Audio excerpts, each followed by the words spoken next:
তাহলে এটা বুঝতে পেরেছো তো?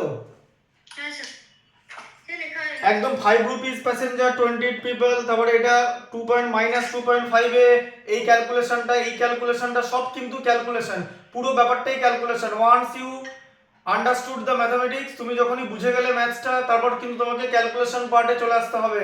So always be careful with the calculation part, কারণ সিলি মিস্টেক্স থেকে, if you want to avoid silly mistake, you have to increase your level of concentration. আর be careful with the calculation part, calculation পার্টটাকে smarter মেথডে করতে হবে, বুঝে করতে হবে, উল্টো পাল্টা বা হ্যাপাজার্ডলি, ঠিক আছে, বা ডিসঅর্ডারলি ক্যালকুলেশনটা করলে হবে না, একদম স্টেপ বাই স্টেপ করতে হবে।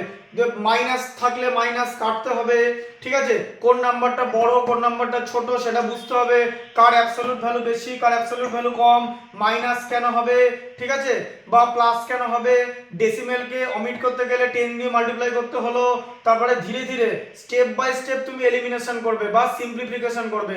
So always make it simple.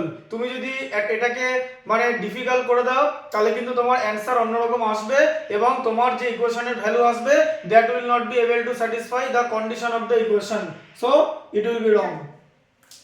বুঝতে পারলে? হ্যাঁ স্যার। আচ্ছা, এটা মুছে দিচ্ছি। Yes sir.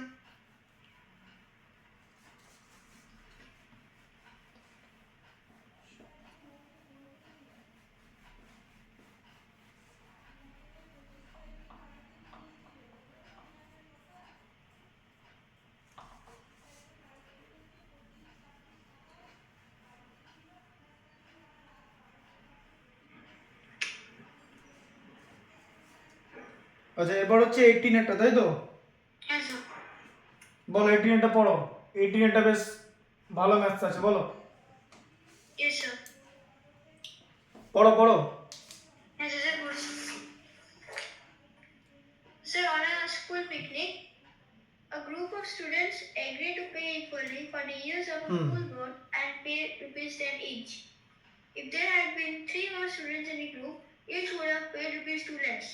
How many students were there in the group? তাহলে ওই গ্রুপে কতজন স্টুডেন্ট ছিল, তাই তো? এটাকে তুমি জানো না, অ্যালজেব্রিক এক্সপ্রেশন ধরতে হবে। লেট দেখে নাও আগে, ঠিক আছে?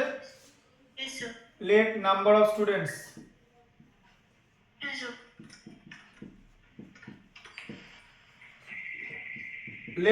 লেট নাম্বার অফ স্টুডেন্টস হচ্ছে বি ধরলাম, ঠিক আছে, Yes, sir. তাই তো? বিটা স্টুডেন্ট ছিল। তাহলে অ্যাকর্ডিং টু ফার্স্ট কন্ডিশন ওরা বোট ইউজ করেছে, দিয়ে সবাই ইকুয়াল পে করেছে, তাহলে 10 রুপিস করে প্রত্যেকে দিয়েছে, তাই তো? Yes, sir. তাহলে টোটাল অ্যামাউন্ট কত হলো? টোটাল অ্যামাউন্ট কত হলো? Sir, 10 rupees each দিচ্ছে। Sir, তাহলে 10 into b, 10 B. তাহলে টোটাল অ্যামাউন্ট হচ্ছে 10 বি রুপিস, তাই তো? Yes, sir. 10 into B, 10 B rupees. Total amount, তাই তো?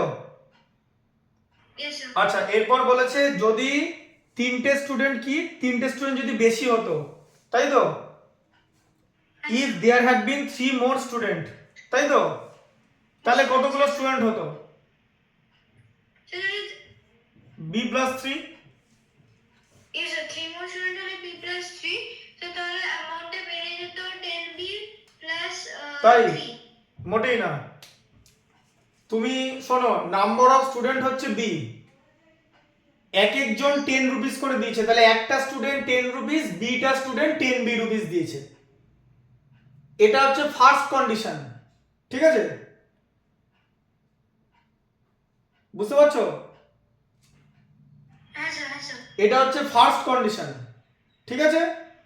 এরপর তোমাকে সেকেন্ড কন্ডিশনে যেতে হবে। সেকেন্ড কন্ডিশনটা কি বলছে? যতজন স্টুডেন্ট ছিল, যদি 3টা স্টুডেন্ট বেশি হতো, মানে বি প্লাস 3টা স্টুডেন্ট, তাহলে অ্যামাউন্ট কম দিতে, বলছে অ্যামাউন্ট 2 রুপিস লেস দিতে, তাহলে অ্যামাউন্ট কত করে দিতে হতো?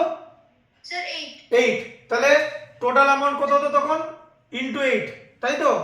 Yes, sir. বা Yes, sir. 8 into B plus 3 rupees দিতে হতো, তাই তো? Yes, sir.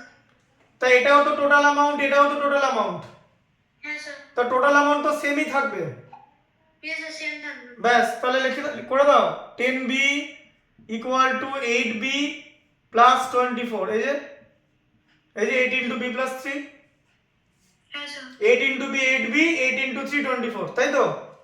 Yes, sir. তাহলে 10b থেকে 8b মাইনাস হচ্ছে, ঠিক আছে, Yes, sir. ইকুয়াল টু 24, তাই তো? Yes, sir. তাহলে 2b equal to 24, Yes, sir. তাহলে b ইকুয়াল টু কত?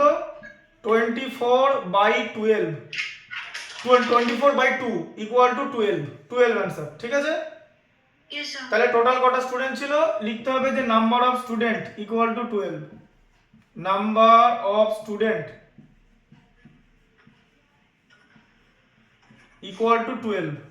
এবার এটা তোমার ঠিক এসেছে কিনা কি করে বুঝবে? তাহলে 12টা স্টুডেন্ট ছিল তো, Yes, sir. তাহলে প্রত্যেকে 10 রুপিস করে দিয়েছে তো, 10 রুপিস করে, Yes, sir. তাহলে কত টাকা হলো? 120 রুপিস তো। Hmm. আচ্ছা, 120 রুপিস তো।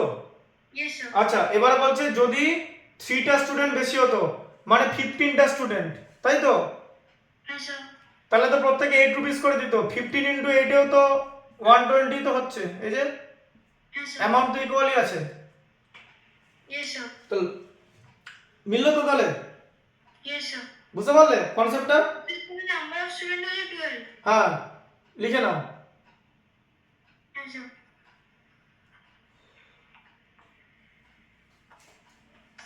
Yes, sir. Sir, लिखा है ऐसे.